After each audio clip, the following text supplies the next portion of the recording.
আইনশৃঙ্খলা অবনতি হলো কোথায়? একটু মাঝে মধ্যে দুই একটা খুন খারাপি হয়, যে হাদির একটা ঘটনা হয়েছে, আমরা এগুলো বিচ্ছিন্ন ঘটনা বলে মনে করি। এই ধরনের ঘটনা তো সবসময় ছিল।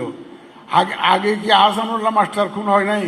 এরকম তো অনেক আগে হয়েছে, ঘটনা তো অনেক আছে। আমাদের কিবরিয়া সাহেব, যে ফরমার ফরেন মিনিস্টার কিবরিয়া সাহেব খুন হন নাই? ইলেকশন আসলে এই ধরনের ঘটনা হয় বাংলাদেশে, এগুলো নতুন কিছু না। সুতরাং আইন শৃঙ্খলা পরিস্থিতির বরং উন্নতি হয়েছে। আপনার 5ই আগস্ট 24-এর সাথে তুলনা করুন।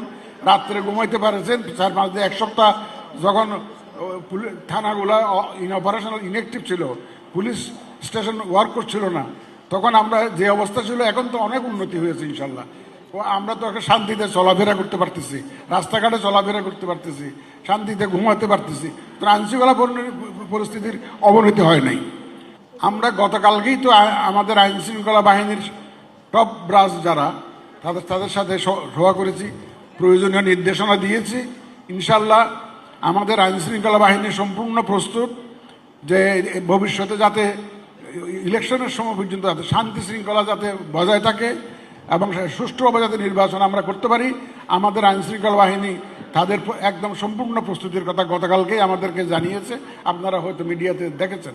ইনশাল্লাহ নিশ্চিন্ত থাকেন, নির্বাচন সঠিক সময়ে সঠিকভাবে একটা সুষ্ঠু সুন্দর নির্বাচন, প্রতিযোগিতামূলক নির্বাচন ইনশাল্লাহ আমরা দেখতে পাবো। যে ওয়াদা আমরা জাতিকে দিয়েছি, সেই ওয়াদা ইনশাল্লাহ পরিপালনে ইলেকশন কমিশন প্রতিজ্ঞাবদ্ধ। আপনাদের সবাইকে সাথে নিয়ে ইনশাল্লাহ আমরা একটা সুন্দর নির্বাচন উপহার দেব। বসুন্ধরা ট্যাবলেট এখন আরো উন্নত। এই হট এয়ার থ্রো টপশিট দ্রুত শোষণ করে সোনামণিকে দেয় কোমল অনুভূতি।